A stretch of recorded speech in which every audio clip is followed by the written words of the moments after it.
Okay, you guys, this is station 3, and station 3 is about the quadratic formula. So it makes sense that we would start with just reminding you what the quadratic formula is.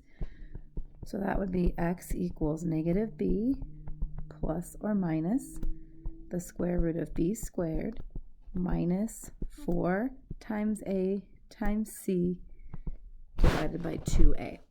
And the a, the b, and the c come from what is called a standard form quadratic. So that is y equals ax squared plus bx plus c. So the a is the number in front of the x squared, the b is the number in front of the x, and c is a constant. In order to use the quadratic formula, one side of your quadratic must be equal to 0, and then everything else must be in standard form. So if we look at this example here, before I can use the quadratic formula, I would have to subtract 3 from both sides. And I would get 3x squared minus 2x minus 3 equals 0. So the right-hand side is 0, and the left-hand side is standard form. And so once I have that, I can determine the values of a, b, and c. So a is 3. That's the number in front of the x squared. B is negative 2. That's the number in front of the x. And then c is negative 3. And I'm just going to plug those numbers into the quadratic formula. And I do it kind of like this. I use lots of parentheses. So I do a negative, parentheses. And I'm going to basically just put a parenthesis everywhere that there's a letter in the quadratic formula. And then I'm going to go back and just drop the letters in the appropriate spots. So this first spot is a b, and b is negative 2, so I'm going to put a negative 2 here. This is also b. This parenthesis here is a, which is 3, and c, which is negative 3, and then down here is a, which is 3. Then most of the work in the quadratic formula beyond this point happens underneath the square root. That section underneath the square root is called the discriminant. This I'm just going to simplify.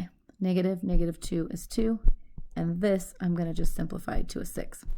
The rest of the work is on that discriminant. So I'm going to square negative 2, which is 4.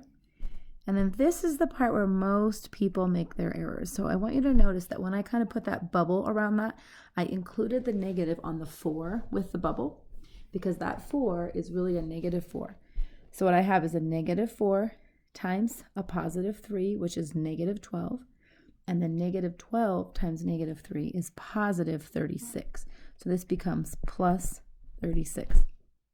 And then again, this first part stays a 2, and the denominator stays a 6, and I'm going to just continue to do work on the number underneath the square root, which again is called the discriminant. This would be 40. Okay, right there is a correct answer for the quadratic formula, but it's not fully simplified. So if I want to continue this, I would have to simplify the square root of 40. So let me just do that kind of over here to the side. 40 would be 4 times 10. And then I would take the square root of 4, which is 2. And so I'd have 2 root 10. So this would now become 2 and 6, right? Those stay the same, plus or minus 2 root 10.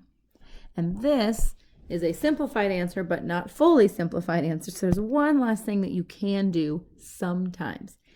After you've reduced your root, if the 2 that's sitting here, so the opposite b, and this coefficient and this, so if this 2, and this 6 all divide evenly by the same number, you can reduce the whole fraction by that number. So since all of those divide by 2, my final reduced answer would be 1, because 2 divided by 2 is 1, plus or minus 2 divided by 2 here is also 1, so I would just have a root 10, and then 6 divided by 2 would be 3. This would be a final reduced all the way answer. If you can get this far, I would call that a win. Why don't you try I don't even know how many examples there are right now, 4 examples below on the quadratic formula.